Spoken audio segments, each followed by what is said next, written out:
اللہ تعالیٰ دین کے مراکز کو بدلتا رہتا ہے، اور دین کے مرکز کا مطلب وہ جگہ جہاں پر دین کی ایسی محنت ہوتی ہے جہاں سے پوری امت کے دینی مستقبل کی، دینی حال کی، ان کی رہنمائی اور نگرانی ہو رہی ہوتی ہے.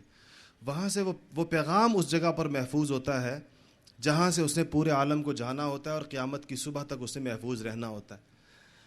مدینہ منورہ سے کوفہ و بصرہ سے ہوتا ہوا دین ایک زمانے میں نہر کے اس پار چلا گیا، جیحون اور سیحون کی نہروں کے پار، جس کو عربی میں کہتے ہی ماوراء النہر ہے کہ نہر کے پار کا علاقہ. نہر عربی میں دریا اور سمندر کو کہتے ہیں.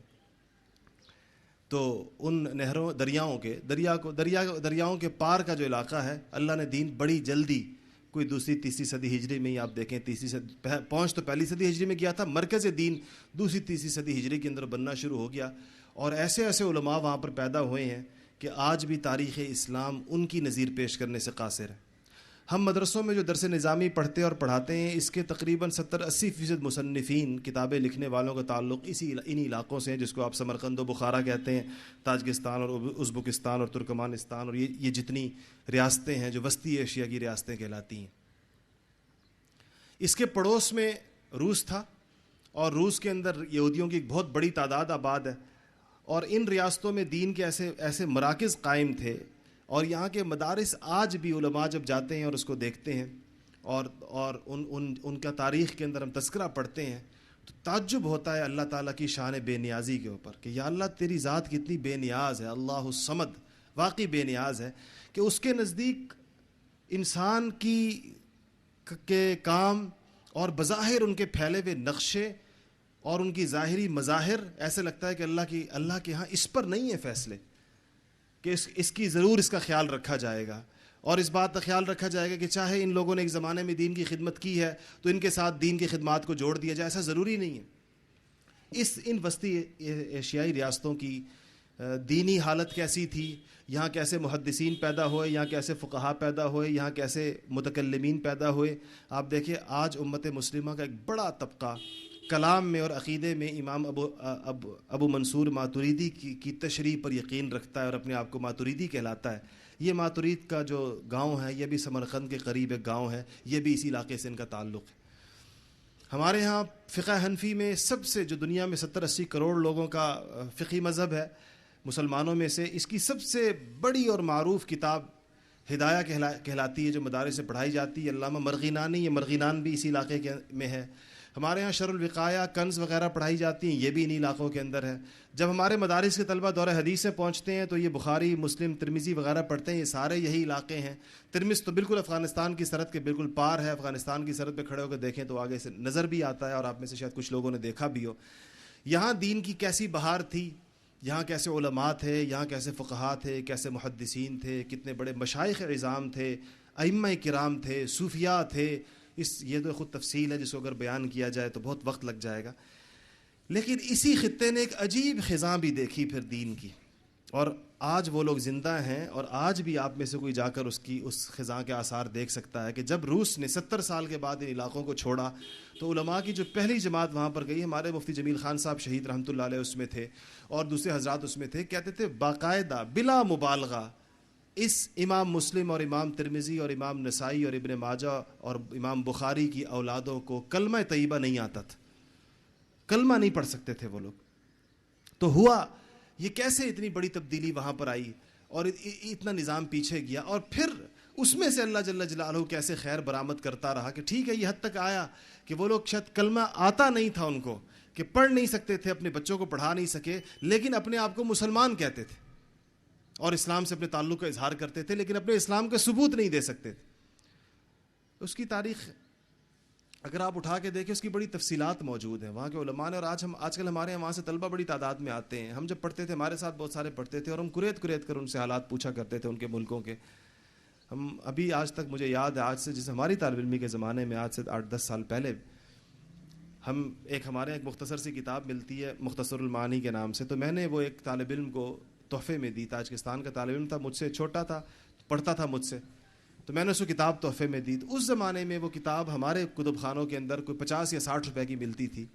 اس نے مجھے بتایا کہ یہ کتاب ہمارے ہاں 2500 روپے کی ملتی ہے، اس لیے کہ نہ چھپتی ہے، نہ آنے کی اجازت ہے. جس طرح اسمگلنگ ہوتی ہے کسی چیز کی، کوئی بستروں کے درمیان چھپا کر، کوئی سامان کے درمیان چھپا کر افغانستان کی سرحد سے اس کو پار لے جائے، حالانکہ وہ بلاغت کی کتاب ہے، علم معانی کی کتاب ہے. اس زمانے میں اس نے مجھے کہا کہ ہمارے یہاں یہ 2500 کی، یعنی یہ اس طرح قیمتی، جس طرح ہمارے یہاں مخطوطات بکتے ہیں، مخطوطات ہاتھ سے لکھے ہوئے نسخے جس طرح وہ بکتے ہیں، ایسے وہاں دینی کتابیں ملا کرتی. علماء نے لکھا ہے کہ ہوا کیسے. میں آپ کو ان ساری صدیوں کے درمیان کا سفر چھوڑ کر، میں نے اندلس اور اسپین کے سارے معاملات کو چھوڑ کر آپ کو میں آپ کے پڑوس میں اس لیے لے آیا ہوں کہ یہاں جو اقدامات ہوئے اور اس کے جو نتائج نکلے، اس کو آپ اپنے آج کے ماحول کے ساتھ ذرا ریلیٹ کیجئے اور اس کی ریلیونسی دیکھیے کیسی ہے آپس کے، کہ وہاں پر کیا کیا گیا اور کیا نتائج برآمد ہوئے اور اس کے مراحل کیا تھے. آپ اس تاریخ کو سامنے رکھیں اور اس مملکت خداداد میں 2012 یا 1947 سے لے کر آج تک کی اس سارے سینیریو کو سامنے رکھیں. آپ کو پتہ چلے گا کہ یہ ایک ہی تاریخ ہے جو دہرائی جا رہی ہے بار بار. مورخین نے لکھا ہے کہ رشیا سے یہودیوں کے کچھ گھرانے اٹھ کر سمرقند و بخارا گئے اور تجارت کے نام پر گئے اور تجارت وہاں پر شروع کی. اور جس طرح یہودیوں کی عادت ہے، جس چیز میں ہاتھ ڈالتے ہیں تو بڑا مضبوط ڈالتے ہیں، پکا ڈالتے ہیں. جن چیزوں پر بھی ان کی اجارہ داری ہے بڑی مضبوط ہے. بہت جلدی ان کا شمار سمرقند و بخارا کے اونچے درجے کے تاجروں میں ہونے لگا. پیسہ کمایا. مسلمانوں کا نظام تعلیم اتنا مضبوط تھا، اس پہ تعجب مت کیجیے گا. آج آپ کے بچے عیسائی مشنری اداروں میں جاتے ہیں یا نہیں جاتے؟ ان کا نظام تعلیم مضبوط ہے. آپ کے بچے عیسائیوں کے پاس پڑھنے جاتے ہیں. صبح صبح فادر ان کو دعا کراتا ہے اور ننز ان کو جو ہے وہ ان سے دعائیں ان کو بتاتی ہیں. ان کے سارے آج آپ کے اس شہر میں، پاکستان کے ہر شہر میں آپ کے سینکڑوں ہزاروں بچے عیسائیوں کے پاس پڑھنے کے لیے جاتے ہیں. ایسے ہی ایک زمانے میں یہ لوگ ہمارے پاس پڑھنے کے لیے آیا کرتے تھے. آج آپ کو تعجب ہوگا، اس لیے میں نے آپ کو آج کی صورتحال بتائی. ان یہودی تاجروں کے پاس اپنا نظام تعلیم تو تھا نہیں. سمرقند و بخارا کے مدارس پوری دنیا کو علم و حکمت بانٹ رہے تھے، علم و عرفان وہاں سے جا رہا تھا. انہوں نے اپنے بچے انہی مدرسوں میں داخل کرا دیے، انہی تعلیمی اداروں میں داخل کرا دیے. اور ان بچوں نے وہی کچھ پڑھا جو مسلمان بچے پڑھتے ہیں. اور یہ اس اختصاص کے بغیر بعضوں کی یہ شناخت ہی نہیں ہو سکی کہ یہ لوگ یہودی ہیں. یہ پتہ ہی نہیں چل سکا. جیسے بدقسمتی سے آج بہت سے مسلمانوں کی شناخت نہیں ہوتی کہ یہ مسلمان ہیں. ایسے ہی ہے آج آپ کے صف اول کے لوگوں میں سے ان کے خیالات کے اعتبار سے، ان کی شکل و شباہت کے اعتبار سے، ان کے جذبات کے اعتبار سے، ان کی وفاداریوں کے اعتبار سے کیا شناخت ہوتی ہے کہ یہ مسلمان ہے؟ کہاں سے پتہ چلتا ہے کہ یہ مسلمان؟ کس طرف سے پتہ چلتا ہے اس بات کا؟ اگر کسی کو ان کے اسلام پر شک ہو جائے تو شک کرنے کی پورے قرائن موجود ہوتے ہیں. ایسے ہی ان یہودیوں کے بارے میں، بہت سو کے بارے میں یہ پتہ نہیں چل سکا کہ یہ یہودی ہیں یا نہیں. انہوں نے وہاں پر پڑھا اور یہ پڑھنے کے بعد باقاعدہ ان مدارس سے، ان تعلیمی اداروں سے نکلے اور باقاعدہ مسلمان علماء کے روپ میں انہوں نے خدمات انجام دینی شروع کی. اور مورخین نے لکھا ہے کہ اس میں سے بعض لوگ بڑے بڑے مفتی بنے. اور بعض مفتیوں کے بارے میں آج بھی تاریخ میں ایک سے زیادہ آراء پائی جاتی ہیں، جس میں کہا جاتا ہے کہ اس دور میں جو وہاں مفتی ہیں، آپ وہاں کے لوگوں سے پوچھیں گے تو وہ کہیں گے کہ اس پر یہودیت کا الزام ہے. فلانا جو مفتی تھا فلانے گاؤں کا، فلانے علاقے کا، اس کے بارے میں یہ شک ہے کہ اس کا تعلق ایک یہودی گھرانے سے تھا. جیسے آج بھی یہاں پر ہوا ہے اور بہت سے لوگوں نے اپنے لوگ داخل کیے. اور اس کا ایک طریقہ ہے اس کو پہچاننے کا. دیکھیں، جو شخص علم دین کا دعویٰ کرتا ہے اور جو شخص علم دین کی طرف منسوب ہے، تو امت کی تاریخ یہ رہی ہے کہ اس کے علم کے آثار کم سے کم اس کی اپنی زندگی پر نمایاں ہونے چاہیے. اس امت نے 1400 سالوں میں ربانی علماء بھی دیکھے ہیں اور غیر ناجی فرقے بھی دیکھے ہیں اور دین میں رخنہ اندازی کرنے والے لوگ بھی دیکھے ہیں. زندگیوں سے فیصلہ ہوا کرتا ہے. اسی لیے علماء کی زندگیاں بہت نمایاں اور ممتاز ہونی چاہیے کہ ان کے قول کا، ان کی حقانیت کا، ان کی درستگی کا، ان کے راہ راست پر ہونے کا اس کا فیصلہ ان کی زندگیاں کر سکتی ہیں، ان کی باتیں نہیں کرتی. باتیں تو ہر بندہ کر سکتا ہے اور ایک سے بڑھ کر ایک اچھی باتیں کر سکتا ہے. زندگیاں فیصلہ کرتی ہیں پوری. اسی لیے ہمارے یہاں حدیث کی روایات جب کی جاتی ہیں تو راویوں کے احوال بیان ہوتے ہیں، ان کے اقوال نہیں بیان ہوتے. ہماری رجال کی کتابوں میں راویوں کے اقوال نہیں بیان کیے جاتے، راویوں کے احوال بیان ہوتے ہیں، ان کی زندگیاں بیان ہوتی ہیں. یہ بتایا جاتا ہے کہ ان کے بارے میں ان کے معاصرین کیا کہتے تھے، ان کے بارے میں ان کے شاگرد کیا کہتے ہیں، ان کے بارے میں عام لوگ کیا کہتے ہیں. ان کے بارے میں ان کے بڑے کیا کہتے ہیں، اساتذہ کیا کہتے ہیں، اور ان کی پوری زندگی کے مختلف پہلوؤں سے ان کا جائزہ لینے کے بعد یہ فیصلہ کیا جاتا ہے کہ یہ شخص رسول اللہ صلی اللہ علیہ وسلم کی حدیث کے بیان کے قابل ہے یا نہیں ہے۔ یہ کرائٹیریا امت مسلمہ نے رکھا ہے اور اس پر وہ پرکھتی چلی آ رہی ہے۔ آج ہم سے یہ پیمانے بھی گڑبڑ کیے جا رہے ہیں۔ آج ہم جن لوگوں سے دین سن رہے ہیں اور آج ہم جن لوگوں کی دینی تشریح و تعبیر ہمارے کانوں میں ٹھونسی جا رہی ہے، ہم سن نہیں رہے، زبردستی ٹھونسی جا رہی ہے اور ہمیں ان کی تشریح و تعبیر قائل کرنے کی کوشش کی جا رہی ہے، یہ وہ لوگ ہیں سارے کے سارے کہ جو خود ان کی زندگیاں ان کے دینی تصورات کے ساتھ کھلا ان کی زندگیاں اس کا مذاق اڑا رہی ہیں۔ پہلا مرحلہ یہ ہوا جس کو تدخیر یعنی ایک طرح سے داخل کیا گیا اور ادخال ہے کہ علماء کی صفوں کے اندر ایسے لوگوں کو داخل کیا جائے جو ربانی علماء نہ ہو، جو مخلصین نہ ہو۔ دوسرے مرحلے میں روس نے ان ریاستوں کے ساتھ ایک ایسے تعلقات کی بنا رکھی جس میں ان کے ہاں رفاہی کاموں کو شروع کیا گیا۔ آج کل کے دور نہیں تھا کہ NGOs اور ملٹی نیشنل کمپنیوں کے ذریعے کام کیا جاتا، زار روس کا زمانہ تھا۔ براہ راست ان ریاستوں کو بتایا گیا کہ آپ معدنی وسائل سے مالا مال ہیں، آپ کے ہاں پیٹرول ہے بھی صحیح، گیس ہے، قدرتی وسائل ہیں، اس سے آپ نکال نہیں سکتے، اپنے کام میں نہیں لا سکتے، ہم آپ کو نکال کر دیتے ہیں، ہمیں اجازت دیں، آنے دیجئے، اپنے معاشرے میں پھلنے پھولنے پھیلنے دیجئے، ہم آپ کا معیار زندگی بلند کریں گے۔ میں چاہوں گا کہ میں جو کچھ کہہ رہا ہوں آپ تاجکستان ازبکستان کے ماحول سے نکل کر اس ماحول میں ان باتوں کو سمجھیے اور اس کو سنیے، اپنے نقشے کو سامنے رکھیں۔ کہا گیا کہ ہم آپ کا معیار زندگی بلند کریں گے، آپ کے قدرتی وسائل، آپ کی گیس، آپ کے پیٹرول، آپ کے کوئلے، آپ کی چیزیں اور آپ کے معدنیات سے ہم آپ نکال کر آپ کو دیں گے، آپ کی خدمت کریں گے۔ ہم تو خدمت خلق کے لیے آئے ہیں یہاں پر، آپ کا معیار زندگی بلند کرنا چاہتے ہیں، آپ کے لیے تعلیمی ادارے بنانا چاہتے ہیں، آپ کے بچوں کو پڑھانا چاہتے ہیں، آپ کی صحت کی ہمیں بڑی فکر ہے، ہم آپ کے لیے ہسپتال بنانا چاہتے ہیں، ویکسینیشن کی مہمیں چلانا چاہتے ہیں، اور یہ ساری مقصد آپ کا۔ اس دور میں آپ اس کی تاریخ اٹھا کے دیکھیں کہ علماء منع کرتے رہے، بتاتے رہے کہ یہ لوگ، یہ بھیڑیے، سرخ بھیڑیے تمہارے ملک میں داخل ہو گئے، آئیں گے تمہاری مرضی سے، جائیں گے اپنی مرضی سے، تم سے تمہاری قیمتی متاع لوٹ کر لے کر جائیں گے۔ علماء پر دقیانوسیت کا، علماء پر رجت پسندی کا، علماء کے اوپر پرانے زمانے کے خیالات کے حامل ہونے کا، نئی روشنی سے بے خبر ہونے کا، معتدل اور اعتدال پسند اور روشن خیال نہ ہونے کا، یہی باتیں روس کے اندر کی، یہی باتیں تاجکستان ازبکستان میں کی گئیں۔ کہا کہ یہ تو دشمن ہے ترقی کے، یہ خود بھی پسماندہ ہیں، خود بھی دقیانوس ہیں اور ساری قوم کو پسماندہ اور دقیانوس رکھنا چاہتے ہیں، ان سے لوگوں کی ترقی برداشت نہیں ہوتی ہے۔ دیکھو کیسی کیسی چیزیں لا رہے ہیں یہ لوگ، دیکھیں کیسے ہماری چیزیں نکال کر ہمیں دے رہے ہیں، دیکھیں کیسے تعلیمی ادارے بنا رہے ہیں، دیکھیں کیسے صحت کے منصوبے چلا رہے ہیں۔ تو اس کے نتیجے میں روس کو اس مملکت میں پورے طور پر اندر داخل ہونے کا موقع ملا، لوگوں کو علماء کا دشمن بنا دیا گیا۔ آج پاکستان کے جو علاقے اپنی مشرقی روایات سے بہت زیادہ اٹیچ ہیں، جیسے کوہستان ہے، یہاں پر اگر کوئی کوہستانی عالم بیٹھے ہوئے ہوں یا کوئی دیندار آدمی بیٹھے ہوں، کبھی ان سے پوچھیں کہ ان کے علاقوں کی صورتحال کیا ہے اور وہاں پر NGOs اس وقت کیا کر رہی ہیں، اور مقامی آبادی روز بروز علماء سے کتنی متنفر ہو کر NGOs کے دامن میں جا رہی ہے کہ جو لوگ ہمیں پانی پلانے کے لیے آنا چاہتے ہیں، جو لوگ ہمیں ٹیکے لگانے کے لیے آنا چاہتے ہیں، جو لوگ ہمارے لیے کنویں کھودنے کے لیے آنا چاہتے ہیں، جو ہمارے بچوں کو پڑھانے کے لیے آنا چاہتے ہیں، جو ہمارے لیے پل اور سڑکیں بنانے کے لیے آنا چاہتے ہیں، علماء کو ان سے کیا تکلیف؟ یہ کیوں کہتے ہیں کہ ان لوگوں کا رستہ روکو اور اپنا معاشرہ ان کے حوالے مت کرو اور اپنے معاشرے کی باغیں ان کے ہاتھ میں مت دو؟ آپ کے پاس صرف باتیں کرنے کے لیے ہمیں کہتے ہیں لوگ، آپ لوگوں کی ہم صرف باتیں سنیں، وہ ہمارے کام کر رہے ہیں۔ اس کے لیے اگر کبھی آپ کو موقع ملے تو یہ اسرائیل کیسے قائم ہوا اور فلسطینیوں سے ان کی زمینیں کیسے خریدی گئیں، اور اس زمانے میں علماء کے فتوے کیا تھے جب فلسطینی اپنی زمینیں بیچ رہے تھے یہودیوں کو، علماء کیا کہہ رہے تھے، اور اس کے جواب میں اس زمانے کے روشن خیال لوگ ہمیں کیا کہہ رہے تھے جب ہم کہہ رہے تھے زمینیں مت بیچو، جائز نہیں ہے زمینیں، فتویٰ دیا ہندوستان کے علماء نے، فتویٰ دیا یہ زمینیں بیچنا جائز نہیں ہے یہودیوں کو، تو کہا گیا آپ کوئی سوشلسٹ ہیں، آپ لوگ یہ ملکیت، اسلام میں ملکیت کے تصور کو نہیں مانتے، ایک آدمی مالک ہے اپنی زمین کا، اس کی مرضی ہے یہودی کو بیچے یا عیسائی کو بیچے، آج یہ ریاست انہی زمینوں کے اوپر قائم ہے۔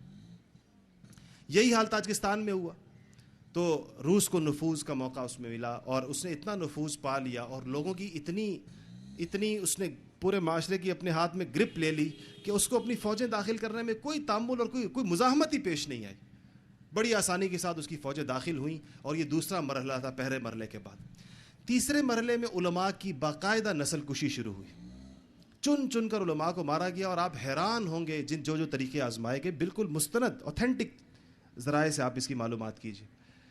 علماء کو لے جا کر باقاعدہ کشتیوں میں بٹھا کر بھری ہوئی بڑے بڑے جہازوں میں بٹھا کر جہازوں کو ڈبو دیا گیا، سائبیریا میں لے جا کر چھوڑ دیا گیا۔ علماء کی ایک جماعت نے، جو لوگ نکل کر آئے، بتایا سائبیریا کے برف زاروں میں لے جا کر زندہ چھوڑ دیا گیا، اور وہ وہاں پر اگر اتنا وہ برفستان ہے کہ اگر وہ رک جائیں، ٹھہر جائیں، کھڑے ہو جائیں تو ادھر ہی جم جائیں۔ جو رک گئے ان کے لیے اس کے علاوہ کوئی چارہ نہیں تھا کہ وہ چلتے رہیں، اگر چلتے رہیں گے تو جسم کی حرارت سے زندہ رہیں گے۔ کھائیں گے کیا؟ کہتے ہیں ادھر ہی چلتے چلتے، جیسے سائبیریا کا ماحول ہے، وہ اوپر برف جمی ہوتی ہے، نیچے دریا بہہ رہے ہوتے ہیں، اسے مکہ مار کر اس میں سے پانی توڑ کر برف کا نیچے سے زندہ مچھلیاں پکڑ کے زندہ مچھلیاں کھاتے تھے اور چلتے رہتے تھے۔ اگر رکتے ہیں تو جمتے ہیں، اور اس حال کے اندر گرتے پڑتے کچھ مر گئے، کچھ وہیں دفن ہو گئے، کچھ اس برف زار جہنم سے نکلنے میں کامیاب ہوئے، جنہوں نے یہ پوری داستان بیان کی ہے۔ اور یہ واقعہ تک موجود ہے ریکارڈ کے اوپر کہ علماء کو 2 علاقوں سے ٹرینوں کے اندر بٹھایا گیا، ایک ٹرین وہاں سے بھری گئی، دوسری ٹرین یہاں سے بھری گئی، اور دونوں کو ایک ہی پٹری پہ چلایا گیا۔ اور جب وہ ٹرینیں پوری رفتار کے ساتھ چلتی ہوئی ایک دوسرے کے ساتھ ٹکرائی ہیں تو سارے کے سارے وہاں کٹ گئے، کچھ ساری عمر کے لیے معذور ہو گئے، باقی مر گئے۔ یہ تک واقعہ وہاں پر نسل کشی کے لیے پیش آئے۔ اور یہ صرف یہاں پر نہیں ہوا، آپ ترکی میں کیا ہوا، مصطفیٰ کمال نے کیا کیا، یہ حسنی مبارک نے کیا کیا، اور یہ حافظ الاسد نے کیا کیا، آپ کبھی اس کی داستان اٹھا کے دیکھیں۔ 40 ہزار 45 ہزار لوگ ایک دن کے اندر شہید کیے گئے ہیں، دینداروں کے مدرسوں پر بمباریاں کی گئی ہیں۔ یہ سارا کچھ اس کے ذریعے سے پورے معاشرے سے ان کے نفوذ کو ختم کیا گیا، پورے معاشرے سے ان کی گرفت، جو بندہ ان کے خیال میں ان کے قابو میں نہیں آتا تھا اس کو ختم کر دیا گیا۔ یہ تیسرا مرحلہ تھا۔ چوتھے مرحلے کے اوپر کچھ اقدامات، جب ظاہر بات ہے علماء ختم ہو گئے اور تجارت معیشت ان کے ہاتھ میں آ گئی، رفاہی کام ان کے ہاتھ میں آ گئے، خدمت ان کے ہاتھ میں آ گئی، تو جو اقدامات کیے گئے وہ 7 بڑے بڑے اقدامات ہیں جو میں آپ سے عرض کروں۔ پہلے مرحلے میں قرآن پر پابندی لگائی گئی، قرآن پر پابندی، باقاعدہ مصحف پر پابندی۔ کوئی یہ قرآن پاک کا یہ نسخہ کوئی انسان اپنے گھر میں نہیں رکھ سکتا تھا، اس کا کوئی صفحہ نہیں رکھ سکتا تھا، اس کی سطر لکھ کر نہیں رکھ سکتا تھا، بالکل پوری کی پوری پابندی۔ آپ کو یاد ہوگا اور آپ نے دیکھا ہوگا کہ جب یہ ریاستیں آزاد ہوئی تھیں تو یہاں کراچی سے لاکھوں کی تعداد میں قرآن پاک چھاپ کر وہاں پر لے جائے گئے تھے، تو کیا ضرورت تھی؟ اگر قرآن چھاپ کر ایک مسلمان ملک میں لے جایا جا رہا ہے، بضاعتنا ردت الینا، اور اللہ کی شان بے نیازی دیکھیں کہ مصحف چھپ کر بت کدائے ہندوستان سے بخاری اور مسلم کے دیس میں جا رہا ہے۔ اللہ کی شان بے نیازی دیکھیں، بخاری اور مسلم کی اولادوں کو ہندی مسلمانوں کی جانب سے مصحف کے تحفے جا رہے ہیں کہ یہ اللہ کا کلام ہے جو تمہارے ہاں سے ہمارے ہاں آیا تھا، اور وہ یہی کہ قرآن کے الفاظ کے اندر کہ بضاعتنا ردت الینا، ہماری پونجی ہمیں لوٹائی جا رہی۔ اس کے بعد رسم الخط کو تبدیل کیا گیا، یہ فارسی رسم الخط میں لکھا کرتے تھے، فارسی رسم الخط عربی رسم الخط ہی ہے، اس کو رشین بنایا گیا تاکہ نئی نسلیں کسی بھی صورت میں قرآن کو پڑھ نہ سکیں۔ کوئی عربی کتاب، کوئی قرآن و حدیث کی چیز اگر ان کے گھروں کے اندر موجود ہے تو یہ اس کو سمجھ نہ سکیں۔ حجاب اور نقاب پر خواتین کے باقاعدہ پابندی لگی، اور آپ اخبارات اٹھا کر دیکھیں کہ پولیس والے چوراہوں کے اوپر کھڑے ہوتے تھے جو لڑکیوں، بچیوں اور ماؤں کے چہروں سے نقاب نوچتے تھے، اور کینچیاں ہاتھ میں رکھتے تھے، لمبے بالوں کو کاٹتے تھے۔ یہ منظر آپ دیکھیں کہ اسلامی ملک میں بچیوں کے چہروں سے نقاب نوچے جا رہے ہیں، اور جس کے لمبے بال نظر آ رہے ہیں، کٹے ہوئے بال نہ ہو، اس کے بال کانوں تک کاٹے جاتے تھے۔ چوراہوں کے اوپر چٹیاں پڑی ہوتی تھی کٹی ہوئی، اور نقاب پڑے ہوئے ہوتے تھے نچے ہوئے۔ یہ باقاعدہ یہ منظر ان چوراہوں پر دیکھا گیا۔ وہاں پر اخلاقی بے راہ روی کو اس حد تک عام کر دیا گیا تھا، ایسی تعلیمات ہیں، آپ اس زمانے کے نصاب کی کتابوں میں پڑھ لیں کہ اگر تمہیں بھوک لگتی ہے تو تم کھانا کھاتے ہوئے شرم محسوس نہیں کرتے، اگر تمہیں پیاس لگتی ہے تو تم پانی پیتے ہوئے شرم محسوس نہیں کرتے، اگر تمہیں نیند آتی ہے تو تم سوتے ہوئے شرم محسوس نہیں کرتے، تو اگر تمہارے جسم میں کوئی شہوانی جذبہ پیدا ہو تو اس کو پورا کرتے ہوئے تمہیں شرم کیوں آتی؟ اس میں شرمانے کی کیا بات ہے؟ جس طرح تم اپنے جسم کے باقی ضروریات پوری کرتے ہوئے تمہیں حیا نہیں آتی، تمہیں اس میں کوئی جھجک نہیں ہوتی، تمہیں کوئی رکاوٹ نہیں ہوتی، اس میں کیا رکاوٹ ہے؟ یہ بچوں کو پڑھایا جاتا تھا، یہ نصاب کا حصہ تھا۔ اس زمانے کی کتابیں اٹھا کر دیکھیں۔ موسیقی کی ترویج 5-6 چیز تھی۔ گھر ایک باقاعدہ سرکاری ریڈیو تھا جس کا لائسنس لینا ہر فرد کے لیے لازمی تھا، اور ایک ریڈیو سیٹ، اس زمانے میں ٹی وی آیا نہیں تھا، ہر گھر میں ایک ریڈیو سیٹ رکھنا، اس کا لائسنس لینا وہ ضروری قرار دیا گیا تھا، اور 24 گھنٹے وہ ریڈیو آن رہے گا. اگر پولیس والا آپ کے گھر کی گشت کے دوران دیکھے کہ آپ نے ریڈیو بند کیا ہوا ہے تو یا آپ کو پکڑ کر لے جائیں گے اس بات کے اوپر. اس پر موسیقی سارا دن چلتی تھی، بےہودگی اور بد اخلاقیاں چلتی تھیں سارا کا سارا دن پوری. چونکہ اس قوم کے مزاج کو مکمل بدلنا تھا اور اس کے لیے بڑی سخت محنت کی ضرورت تھی. یہ محنت شاید امریکہ اور لندن میں ضرورت نہ پیش آئے کسی کو، لیکن یہاں چونکہ اسلام بالکل راسخ تھا ان کی جڑوں کے اندر، اس کو وہاں سے وہ کھینچ کر نکالنا چاہتے تھے. اس سے یہ موسیقی کی ترویج جا بجا. آپ اپنے معاشرے کے ساتھ ان سارے اقدامات کو ریلیٹ کرتے چلے جائیے، ایک فرق کے ساتھ کہ جبر کے ذریعے اس کو کرنا، چونکہ نتائج نہیں نکلے اس لیے اب جبر کے ذریعے کام نہیں ہو رہے، برضا و رغبت کیے جا رہے ہیں، اس کا ماحول بنایا جا رہا ہے. جبر نے نتائج نہیں دیے ہیں، اصل میں جبر کے نتائج دیکھ لیے جن لوگوں نے دے کر دیکھے تھے. اب آپ کو یہ چیزیں شوگر کوٹڈ، آپ کو اس کو چینی میں لپیٹ کر دیا جا رہا ہے، اور آپ خود برازا و رغبت کر رہے ہیں اپنے گھروں کے اندر. کسی کو آپ پر مسلط ہونے کی ضرورت نہیں ہے اس کے لیے. شراب کو اتنا عام کیا گیا تھا کہ اس زمانے کے اخبارات بتاتے ہیں کہ سوڈے کی بوتل جو ہے 4 روبل کی تھی اور شراب کی بوتل 2 روبل کی تھی. آج کل پیپسی ہوتی کتنے کی ہوتی؟ 10 روپے کی ہوتی ہے نا، 20 روپے کی. یعنی پیپسی کی بوتل 20 روپے کی تھی اور گویا شراب کی بوتل 10 روپے کی تھی. اور یہ فضائل بھی سنائے جاتے تھے کہ یہاں بڑی سردی ہے، سردی میں جسم کو گرم رکھنے کے لیے شراب بڑی ضروری ہے اور معدے کو تقویت پہنچاتی ہے، جسم کو گرم کرتی ہے، یہ ہوتی ہے وہ ہوتی ہے. اتنا عام کر دیا گیا تھا، گلی گلی کے اندر وہ چیز موجود تھی، وہ گھر گھر کے اندر پہنچ گئی. حرام چیزوں کو عام کر دیا گیا. 7ویں چیز تھا جس میں خنزیر کا گوشت اور ساری وہ چیزیں جو اسلام میں حرام ہیں ان کو بازاروں میں عام اور انتہائی سستا. کہتے ہیں اتنا سستا تھا خنزیر کے گوشت کا کباب سمرقند و بخارا میں کہ اس سے زیادہ کھانے پینے کی کوئی چیز سستی نہیں تھی. اور اگر ذبیحہ کر کے کوئی بندہ، ذبیحے کی اجازت نہیں تھی، کوئی چوری چھپے کہیں پر ذبیحہ ہو اور اس کا گوشت بازار میں پہنچے تو وہ اتنی ہوش ربا قیمت تھی اس کی کہ کوئی آدمی اس کو خریدنے کا تصور ہی نہیں کر سکتا تھا. اس سے لوگ بس ویسے ساری چیزیں جب اس کی تائید میں ہو چکی تھی تو پھر سور کا گوشت کھانے میں بھی کسی کو کوئی تعامل نہیں تھا. وہاں عام سور کے گوشت کے کباب پورے سمرقند و بخارا کے بازاروں میں عام بھنتے تھے، جیسے آج ہمارے ہاں دوسرے گوشت کباب اور باربیکیو بھن رہا ہوتا ہے. یہ پورا کا پورا ماحول بنا دیا گیا.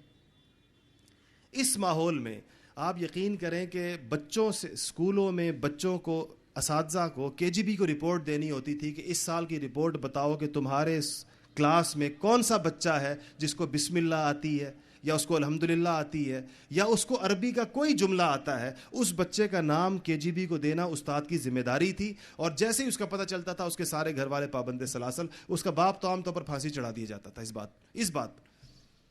یہ خود وہاں کے علماء، وہاں کے لوگ بتاتے ہیں. آپ کبھی یہ داستان کسی بوڑھے سے سنے وہاں کی جس نے وہ دور دیکھا ہو یا اپنے باپ سے اس نے سنی ہو، یہ ساری کی ساری باتیں. ان حالات میں بھی وہ لوگ مسلمان رہے ہیں. آپ ذرا تھوڑی دیر کے لیے ان پابندیوں کو اپنے اوپر لے آئیے، تھوڑی دیر کے لیے. ان حالات کے اندر بھی وہ لوگ مسلمان رہے ہیں. پوچھا وہاں کے علماء سے لوگوں نے، ایک بہت بڑے عالم یہاں پر گئے تھے، انہوں نے اپنے سفر نامے میں لکھا کہ میں نے وہاں کے مفتی سے پوچھا کہ یہ تم لوگ کیسے قرآن و حدیث کے عالم رہ گئے اس کے باوجود. اس نے کہا کہ میرا والد جو تھا وہ عالم تھا، اور میرے والد نے جیسے ہی یہ آیا انقلاب، سرخ انقلاب آیا، تو میرے والد نے اپنے آپ کو ایک جاہل انسان بنا دیا. اور وہ ایسے کوئی مشہور عالم نہیں تھا کہ اس کی علم کی شہرت ہوتی، تو میرے والد کو ناخواندہ لوگوں کی فہرست میں لکھا گیا. اور چونکہ سوشلزم آ گیا تھا تو ساری چیزیں جو ہیں وہ سرکار کی ملکیت ہو گئی تھی. تو میرے والد 18 گھنٹے سرکاری کھیتوں میں ٹریکٹر چلایا کرتے تھے، اور 18 گھنٹے مزدوری کرنے کے بعد جب گھر آتے تھے تو آتے ہی مجھے پڑھایا کرتے تھے. کہتے مجھے گھر کے اوپر آ کے پڑھاتے تھے. کہتے جب میں چھوٹا تھا تو میرے والد گھر، جب یہ تو میں بڑا ہو گیا تو مجھے خود پڑھانا شروع کر دیا، میں سمجھ گیا تھا. جب میں چھوٹا تھا تو میرے والد، جب میں اسکول میں اپنی پڑھائی سے واپس آتا تھا اور میرے والد گھر پر آتا تھا، ان کو نماز پڑھنی ہوتی تھی، تو میری ماں سے کہتے تھے کہ اس کو کسی اور کام میں لگاؤ، اس کو چائے پلاؤ، اس کو باورچی خانے میں بٹھاؤ، میری نظروں سے اچھل کرو تاکہ میں چپکے سے نماز پڑھ لوں. تو کہتے ہیں مجھے میری ماں ادھر ادھر کرتی تھی، میرا باپ نماز پڑھتا تھا. کیونکہ جب میں گھر کے باہر کھڑا ہوتا تھا تو ایک پولیس والا آتا تھا، مجھے 2 ٹافیاں دے کر پوچھتا تھا کہ بیٹا تیرا باپ نماز پڑھتا ہے گھر کے اندر؟ تو میں کہتا تھا کہ نہیں پڑھتا، کیونکہ میں نے تو پڑھتے ہوئے دیکھا نہیں تھا. اور اس کی تک آ کر گھروں پر جانچ ہوتی تھی کہ تیرا باپ نماز پڑھتا ہے یا نہیں پڑھتا. اور تیرے گھر بچوں سے باقاعدہ پوچھا جاتا تھا کہ تمہارے گھر میں کیا ہو.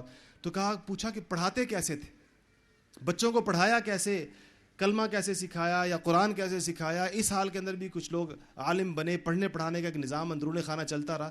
کہنے لگے اس عالم نے بتایا کہ ہمارے علاقے میں ہم نے ایک ہال بنایا اور اس ہال کے چاروں طرف کمرے بنائے، چاروں طرف، اور اس ہال میں 6 مہینے کا کھانا پینا اور خشک چیزیں ذخیرہ کی گئیں، اور استاد اور شاگرد قرآن پڑھنے پڑھانے والے اس کے اندر چلے جاتے تھے، اور جہاں سے اس کو بند کرنا ہوتا تھا وہاں پر لکڑی کا فریم لگایا جاتا تھا، لکڑی کے فریم کے باہر الماری لگائی جاتی تھی، اور اس الماری میں شراب کی بوتلیں رکھی جاتی تھیں، اس کے اندر بے راہ روی کی تصویریں رکھی جاتی تھیں، اور اس باہر کے کمروں کا سارا ماحول ایسے بنایا جاتا تھا جیسے یہ انتہائی بدقماشوں کا گھر ہے۔ تو جب اس گھر پہ چھاپا پڑتا تھا کبھی، یا لوگ تفتیش والے آتے تھے تو چاروں طرف کمرے دیکھتے تھے تو ان کو گندی تصویریں نظر آتی تھیں، گندے رسالے نظر آتے تھے، ان کو شراب کی بوتلیں نظر آتی تھی، تو وہ تصور بھی نہیں کر سکتے تھے کہ ان باہر کے کمروں کی دیواروں کے پیچھے ایک ہال ہے، اور اس ہال میں علماء اور طلبہ بیٹھ کر قرآن پاک یاد کر رہے ہیں، اور کہتے ہیں وہاں قرآن یاد کر 6 مہینے کے، اور مائیں انہی گھروں کے اندر 6 مہینے اپنے بچوں کو نہیں دیکھتی تھی، وہ دیواروں کے پیچھے ہوتے تھے۔ 6 مہینے کے بعد ایک وہ بچہ جو ایک حرف عربی کا نہیں پڑھ سکتا تھا، اس کو 6 مہینے بعد نکالا جاتا تھا تو بعض پورے قرآن کے حافظ ہوتے تھے وہاں سے۔ اس طریقے سے انہوں نے اس کو محفوظ رکھا۔ آپ بتائیں کوئی اور مذہب ایسی مزاحمت کر سکتا ہے اپنے بچاؤ اور اپنے بقا کے لیے؟ مولانا ابوالحسن علی ندوی صاحب رحمۃ اللہ لکھتے ہیں کہ یہ آزمائشیں کسی مذہب اور پر آتی تو اپنا وجود اور اپنی بقا قصہ پاری نہ ہو جاتا۔ اسلام کے قلب و جگر پر جو حملے ہوئے ہیں اور اسلام کو کھرچ کر لوگوں کے دلوں سے نکالنے کی جو کوشش ہوئی ہے، اس کے باوجود وہ ریاستیں آج پھر آزاد ہیں، اور پھر ان ریاستوں کے اندر علماء کی آمد و رفت ہے۔ آج پھر وہاں پر، یہ ہمارے کراچی کے کتنے احباب وہاں پر مدارس چلا رہے ہیں، ان ریاستوں میں، کرغستان میں، ادھر ادھر لوگ پڑھ رہے ہیں، ان کے بچے پڑھنے کے لیے ہمارے مدارس میں بھرے ہوئے ہیں، پوری دنیا میں جا رہے ہیں پڑھنے کے لیے۔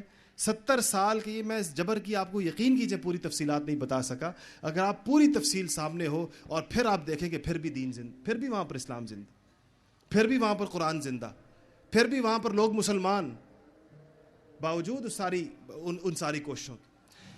سخت جان ہے یہ مذہب، اللہ کا فیصلہ، ان الدین عند اللہ الاسلام، اللہ نے طے کیا ہے کہ دین جو ہے اللہ کے نزدیک وہ اسلام ہے۔ انا نحن نزلنا الذکر وانا لہ لحافظون، اللہ فرماتے ہیں خود نازل کیا ہے، حفاظت بھی میں خود کروں گا۔ اور تیسری آیت جو میں نے آپ کے سامنے پڑھی، اللہ فرماتے ہیں کہ میرے نبی کو بھیجنے کا مقصد یہ تھا، هو الذی ارسل رسولہ بالہدی ودین الحق، جس نے نبی کو بھیجا ہدایت کے ساتھ اور حق دین کے ساتھ، لیظہرہ علی الدین کلہ، کہ سارے ادیان پر، سارے نظاموں پر، ساری ترتیبوں پر محمد عربی کا کلمہ اور اس کا نظام غالب ہو کر رہے گا۔ اللہ فرماتے ہیں میں نے محمد عربی کو بھیجا اس لیے، بھیجنے کا مقصد یہ ہے۔